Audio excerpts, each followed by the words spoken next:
우리는 교회 다니면서 제자 훈련 해야 한다는 말을 자주 듣습니다. 제자 훈련 반, 또 운영하면서 교회 나오면 얼마 동안 여기 수료를 하셔야 다음 과정을 넘어갈 수 있습니다 라고 이야기들 합니다. 그리고 제자다운 삶을 살아야 한다고 수없이 이렇게 말씀을 듣고 삽니다. 근데 정말 우리가 제자다운 삶을 살고 있을까? 국어사전에 보면 제자는 스승이 걸어간 길, 스승이 하는 것을 따라 행하는 사람, 이렇게 말하고 있는데요. 우리가 예수님이 우리의 삶에 정말 스승이 되신다면 그분처럼 우리가 살고 있을까? 또 그렇게 살려고 고민하고 몸부림치고 있을까 생각을 해봅니다. 신앙은요, 이론적으로 배워서 되는 게 아니라 그 삶을 보고 따라야 되지 않겠습니까? 가르치는 것은 지식으로 될 수 있지만 마음의 감동으로 다가와야 그 사람의 말에 우리가 순종할 수 있고 따를 수 있다는 것입니다. 예수님께서 3년 반 동안 제자들을 가르치셨어야 그 제자들이 얼마나 깨달았겠습니까? 그런데 그들은 다른 거는 다 잊어버렸을지라도 예수님께서 십자가에 달리시면서까지 하셨던 그 말씀, 그리고 가난하고 병든 자들을 볼 때마다 그냥 지나치지 아니하시고 그들을 향해 사랑을 베푸셨던 그 모습 속에 제자들이 변화되어 주님을 따랐던 것을 우리가 보게 됩니다. 이론적으로 말하면 그 당시에 사두개인들이나 바리새인 같은 사람들이 훨씬 낫지 않았겠습니까? 근데 그들은 주님을 따르려고 생각도 안 했고 주님에 관하여 알고 싶은 마음도 없었다는 사실입니다. 우리가 아는 대로 주님께서 12제자를 세우실 때는 밤이 새도록 그들을 위해 기도하셨습니다. 하나님, 정말 이들을 세워야 되겠습니까? 그래서 주님께서 그 12를 세우셨는데 그 12 중에 한 사람은 예수를 팔아먹고 한 사람은 예수를 모른다고 부인했는데 누구보다도 가장 신뢰가 가까웠던 사람이었습니다. 교회든 세상적인 단체든 돈을 맡긴다는 것은 누구보다도 신뢰성이 있어야 그 사람의 그 일을 맡길 거 아니겠어요? 자, 생각해 보십시다. 저와 여러분이 인생 살면서 우리의 마음을 아프게 하는 사람, 힘들게 하는 사람이 어떤 사람입니까? 나를 잘 모르는 사람인가요? 아니요. 누구보다도 나를 잘 알고 누구보다도 나와 함께 했던 사람들이 우리의 마음을 힘들게 하고 아프게 합니다. 그렇기 때문에 그 상처가 오래 가는 거예요. 그 아픔이 오래 가는 거예요. 저 사람은 안 그렇겠지, 다른 사람은 다 그럴지라도 설마 저 사람은 라고 했던 그 사람이 어느 날 갑자기 내게 아픔을 주면 그거는 나를 모르는 사람이 줬던 아픔의 10배, 100배 이상, 때로는 그 일로 인해서 병을 얻게 되고 세상을 등지는 일도 있다는 것입니다. 그래서 정말 예수 믿는 사람들은요, 말 한마디, 행동 하나하나 정말 잘해야 되지 않겠습니까? 제가 인생 살면서 가장 힘든 게 뭔지 아세요? 교인들이 힘들게 하고 안 믿는 사람이 힘들게 하고 또 평신도들이 나를 힘들게 하는 거는 내가 어느 정도 그 이겨낼 수가 있어요. 근데 정말 믿었던 사람, 또 함께 목사된 사람들이 가슴 아프게 할 때는 그게 너무 아리는 거예요. 아니, 우리가 예수 믿으면서 이렇게까지 안 해도 되는데 서운하면 서운하다고 만나서 얘기하고 뭐 화해하고 이렇게 해도 될 텐데 그거 안 하고 그냥 어느 날 갑자기 딱 등 돌리면, 야. 그래서 옛말에 생각나는 게 10길 물속은 알아도 한 사람 속은 모른다는 말 있잖아요. 어르신들이 인생 살면서 하신 말씀이요, 이게 허투루 하신 게 아니라는 걸 제가 하루하루 살면서 느낍니다. 예수님이 얼마나 마음 아프셨겠어요. 누구보다도 베드로는 예수님이 사랑했던 자였습니다. 자, 그런데 베드로가 예수님 모른다고 부인했대요.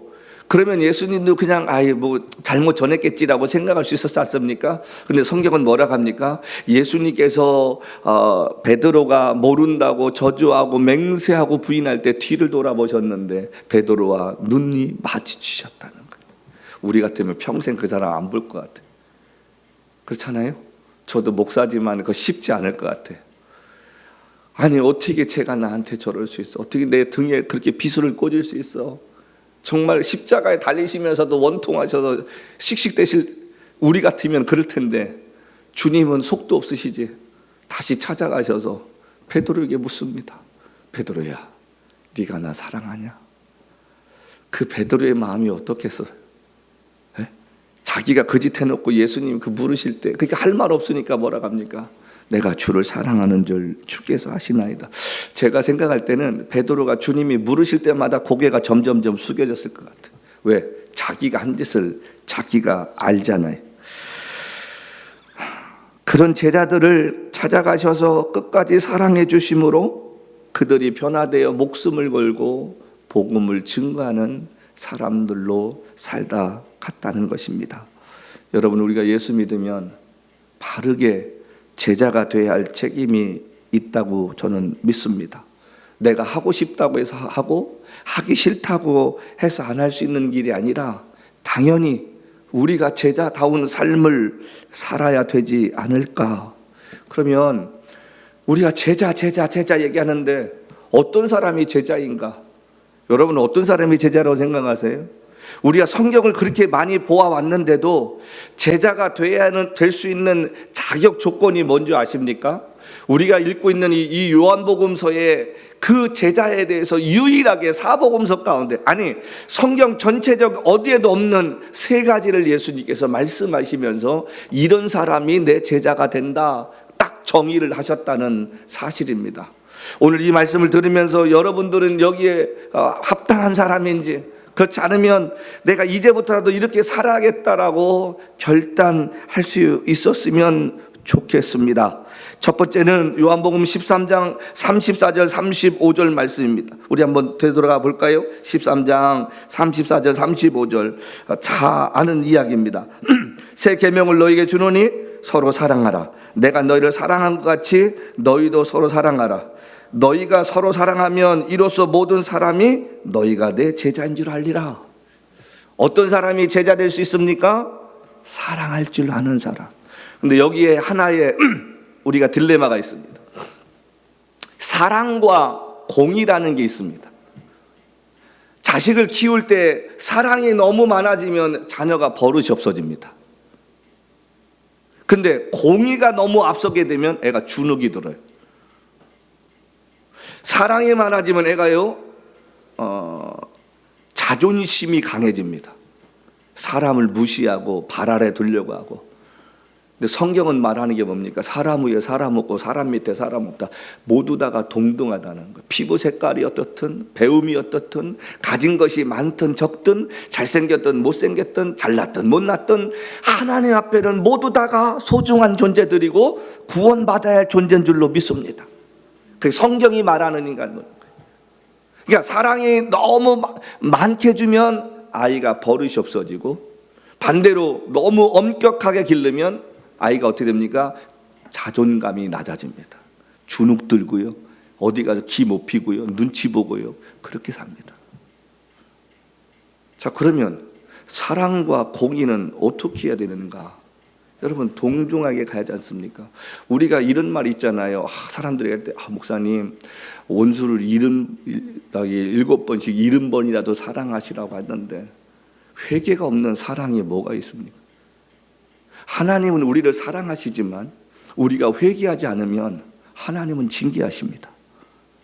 하나님이 우리를 때로는 어려움을 주시는 건 뭡니까? 그 고난 속에서 하나님께 돌아오고 깨닫고 회개하면 지나간 것은 기억하지도 않고 동에서 서가 먼 것처럼 우리를 사랑해 주신다는 거예요. 교회는 사랑만을 가르치는 것이 아니라 공의를 통해서 무엇이 잘못되어지고 그 사람이 바뀌지 않으면 안 된다는 것을 우리가 가르쳐야 되는데, 언제부터 우리 자꾸 사랑의 하나님만 얘기해요. 하나님의 속성을 이야기할 때 구약 성경에 보면, 신약은 지금 하나님은 사랑이시다, 아예 요한 일서에 우리에게 딱 못을 박지 않습니까? 근데 구약으로 가보십시오. 하나님이 어떤 분이십니까? 하나님은 질투하시는 분이시고, 하나님은 보복하시는 분이시고, 하나님은 저주도 하시는 분인 줄로 믿습니다. 그냥 우리는 한없이 하나님은 사랑의 하나님만 알고 있는 거예요. 하나님은 공의의 하나님이십니다. 마지막 심판 때에 우리가 아무리 주의 일을 위해 헌금을 많이 하고 기도를 많이 하고 봉사를 많이 하고 뭐 했다 할지라도 하나님의 공의의 심판대 앞에서 그것이 적어지면 우리는 버림받을 수도 있다는 사실을 깨닫고 살아야 되지 않겠습니까? 이 다움이라는 말 있잖아요. 그 영어 단어로 말하면 부사인데 ly, kindly 그럼 친절하게.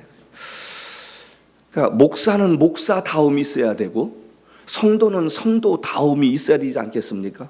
목사가 목사다움을 지킬 때 성도들이 존경하고 권위를 인정해 줍니다. 집에서 아버지의 다움이 있어야 자식들에게 무시당하지 않습니다. 나이 들어도 자식들이 그 어머니를 존경하지, 아버지 다움이 없고 어머니 다움이 없으면 아이들이 점점점 자라면서 부모와 관계가 멀어집니다. 제자가 된다는 것은 다움이 필요한 것입니다.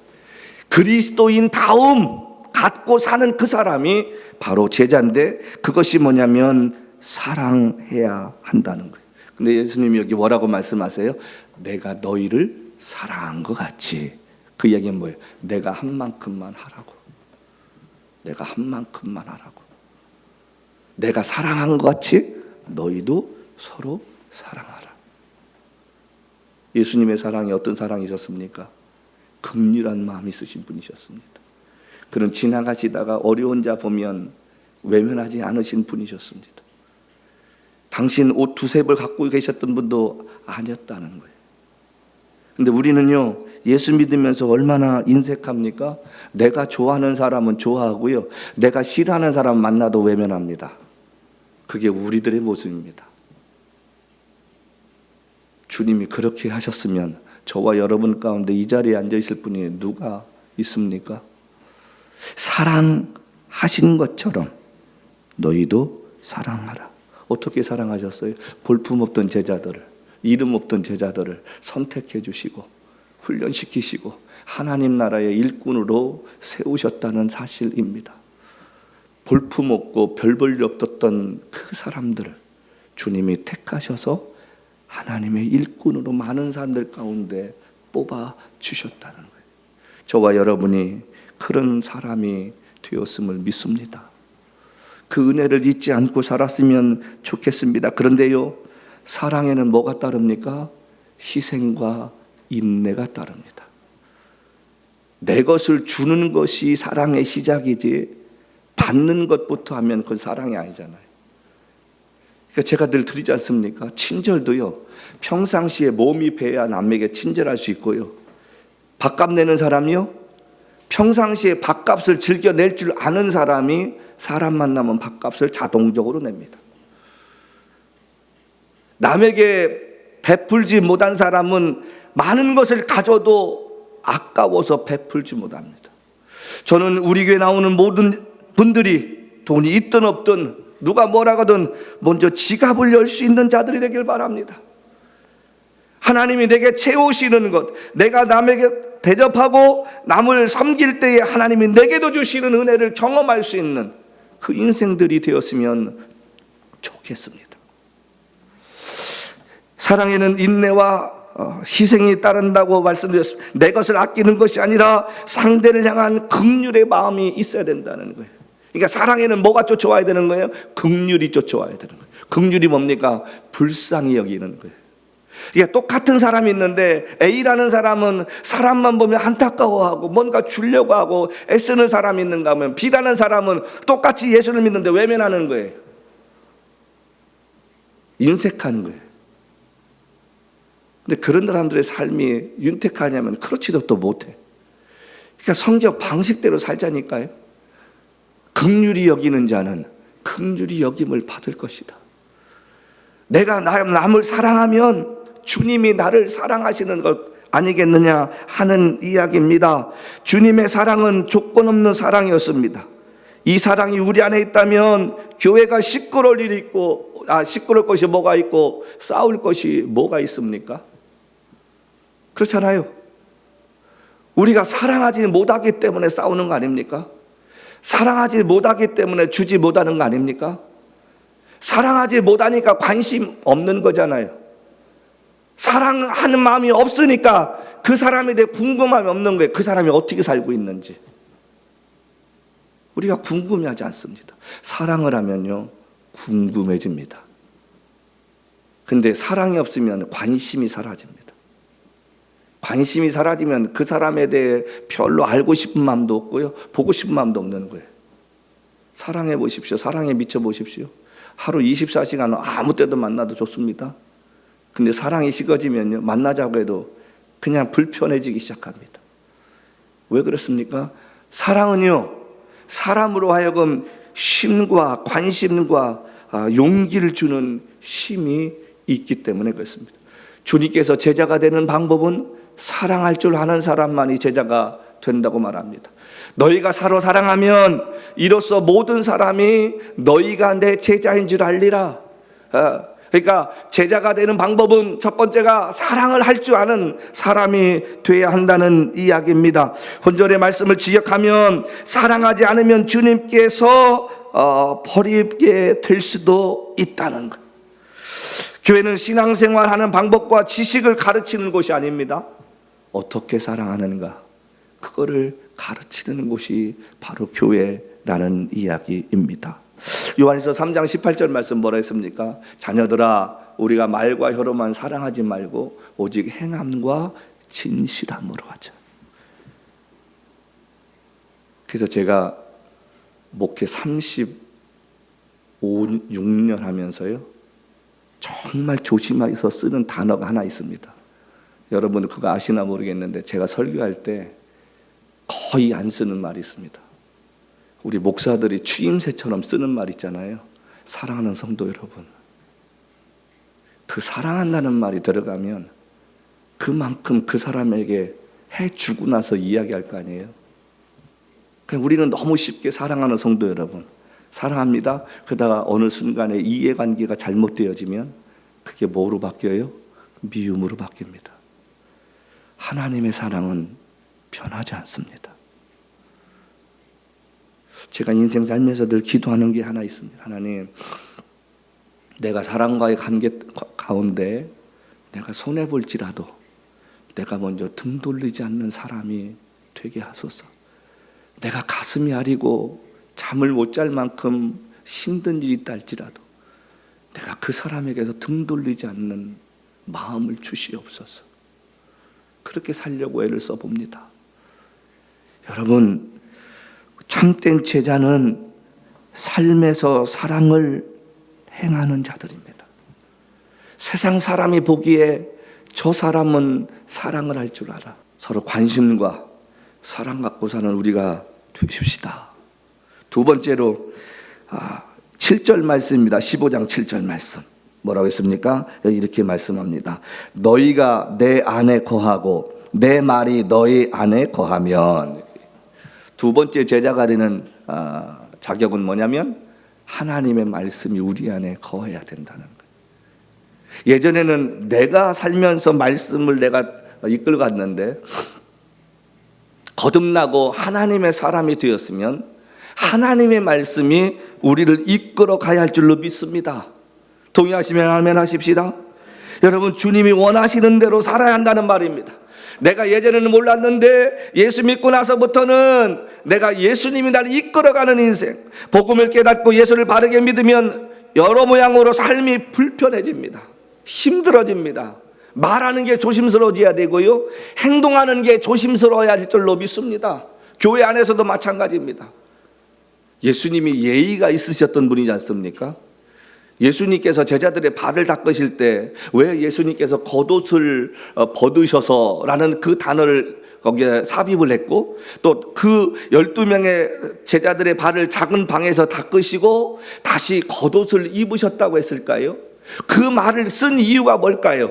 자, 그런데 뒤에 보면 예수님의 제자 베드로가 예수님께서 십자가에서 죽으셨다는 말을 듣고 갈릴리 바다로 가서 다시 그물을 던지며 고기를 잡습니다. 밤새 잡았는데 못 잡았어요. 자, 그런데 얘들아, 그물을 너희가 잡았느냐 오른편에 던지라.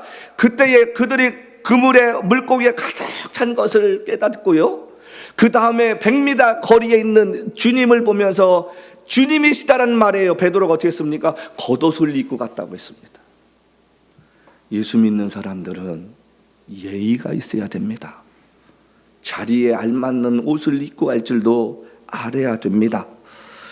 우리가 불편해지는 삶이 많을수록 그 사람이 예수의 사람답게 사는 것입니다. 말이 달라지고 행동이 달라지고 생각이 달라지는 그 삶을 말이지요. 믿음이 있다는 말은 말씀을 믿는다는 것입니다. 말씀을 믿는 사람은 믿음 있는 사람입니다. 근데 믿음 있는 사람은 조급해하지 않습니다. 상황이 어떻게 바뀌든 간에 하나님이 이 과정 가운데서도 나를 이끌어 가실 것이라는 든든함이 있습니다. 근데 믿음이 떨어지면 사람들이 초조해집니다. 불안해집니다. 조급해집니다. 이때가 아니면 안 될 것 같다는 생각합니다. 하나님의 약속을 믿지 않습니다. 여러분, 믿음이라는 게 우리가 가지면 늘 그 믿음이 우리를 지켜주나요? 아니요. 우리가 애쓰고 노력하지 않으면 그 믿음은 언제든지 나락으로 떨어질 수 있고요. 어제까지는 믿음이 좋았던 사람이 오늘은 세상 사람보다도 못할 때가 있습니다.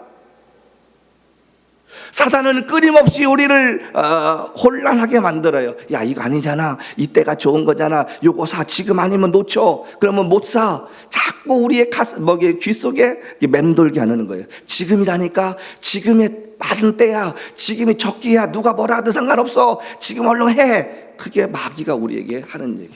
믿음 있는 사람은 기다릴 줄 압니다.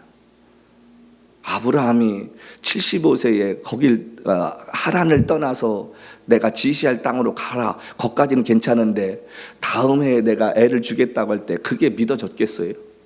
근데 아브라함은 기다릴 줄 알았습니다. 믿음의 사람은 기다릴 줄 압니다. 왜? 여호와는 내 편이시고 여호와는 나의 목자가 되신 것을 내가 믿기 때문에 나를 고난 가운데 던져놓으셔도 하나님께서 무슨 뜻이 있겠지, 그 생각을 하고 든든함을 가지고 살 수 있다는 거예요. 그 대표적인 예가 뭡니까? 야고보서 창세기 27장입니다. 창세기 27장 1절 말씀 보면 이삭이 어느 날 에서를 부릅니다. 이삭아, 에서야, 내가 눈이 어두워서 오래 못 살 것 같아. 그러니까 네가 가서 고기를 사냥해다가 맛있게 나를 위해 음식을 좀 준비해 줬으면 좋겠어. 자, 보세요 여러분. 야곱이요, 이삭이 자기 딴에는 눈이 안 보이니까 금방 죽을 것 같아가지고 부탁을 했는데 사실은 그 후에도 몇십 년 더 살았어요.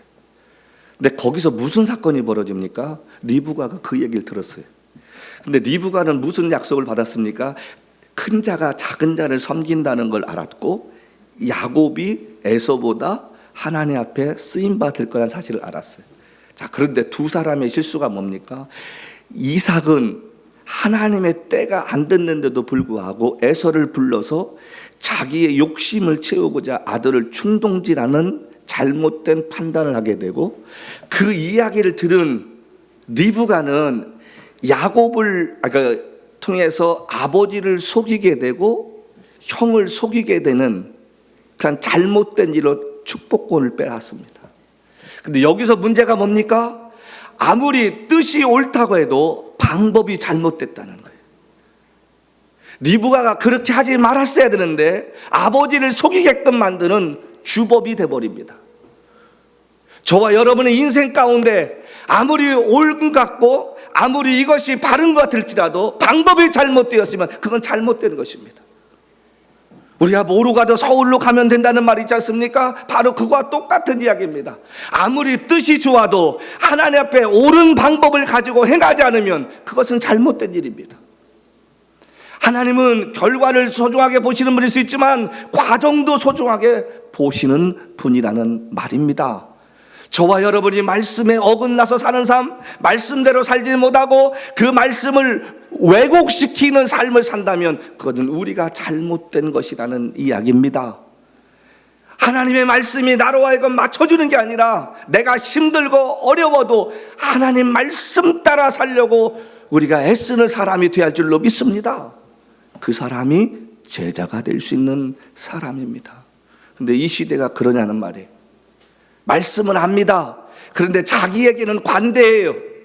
자기에게는 적용시키려고 안 합니다. 가장 중요한 시기가 딱 닥치면 하나님 말씀 따라 사는 게 아니라 내 생각과 내 욕심이 앞서게 되는 거예요. 그게 비단 성도만이 그럴까요? 우리 목회자는 안 그렇겠습니까?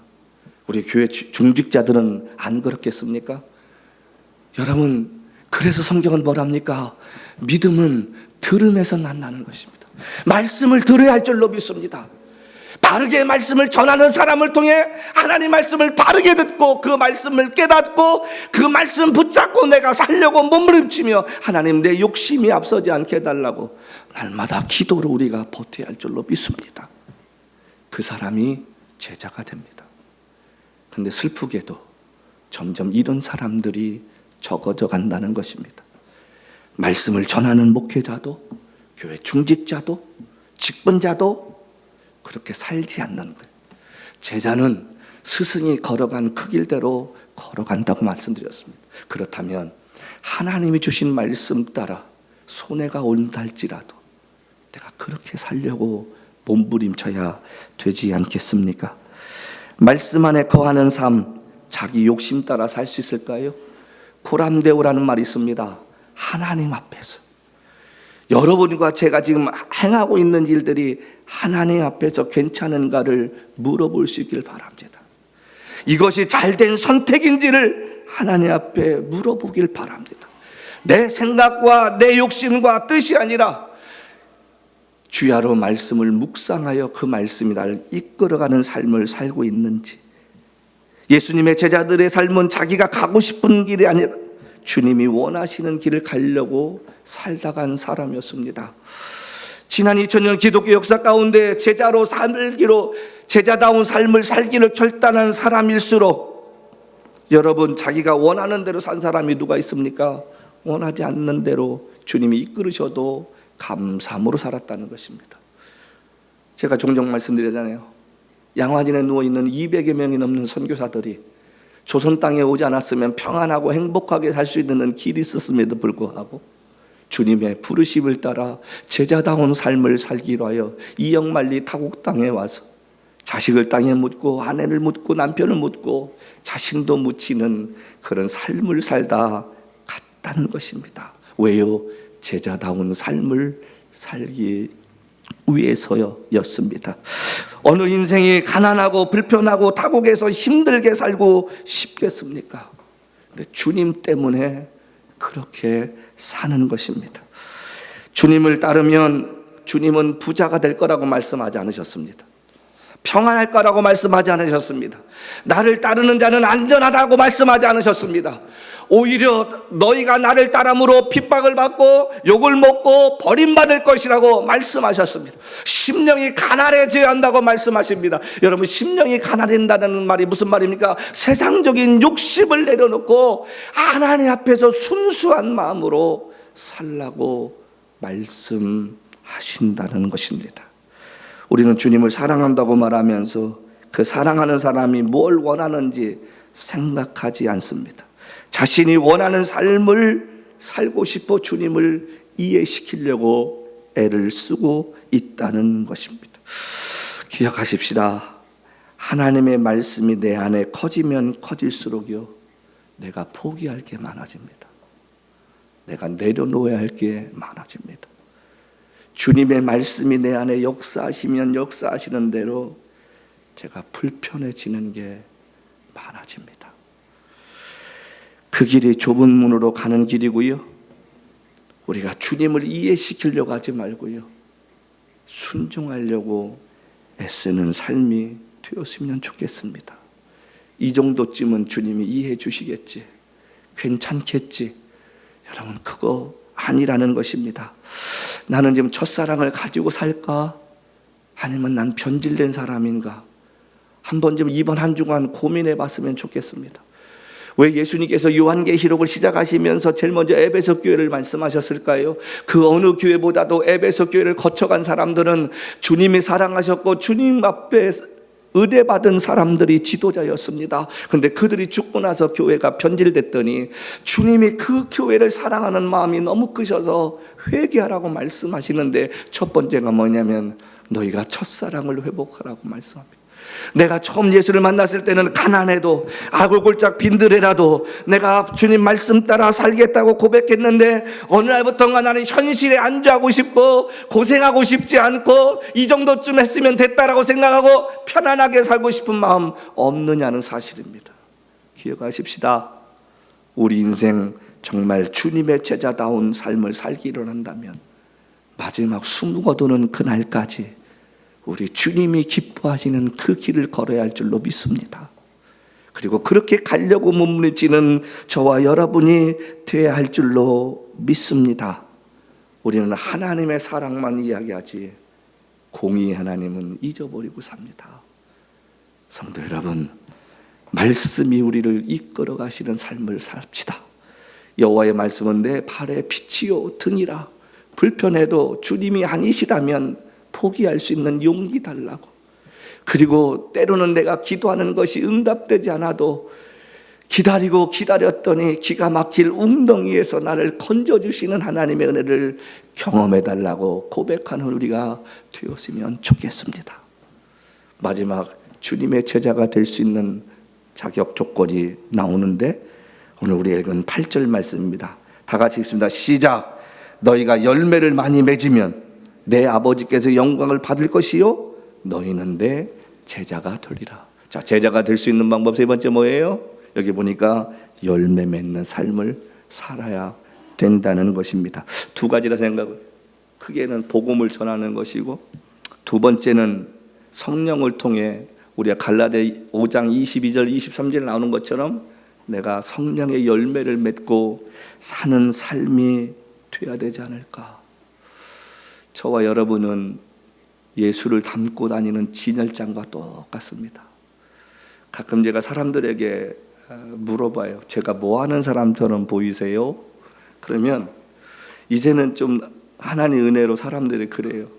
혹시 종교 관련해서 일하시는 분 아니세요? 어떤 분은 혹시 목사님 아니세요? 그래요.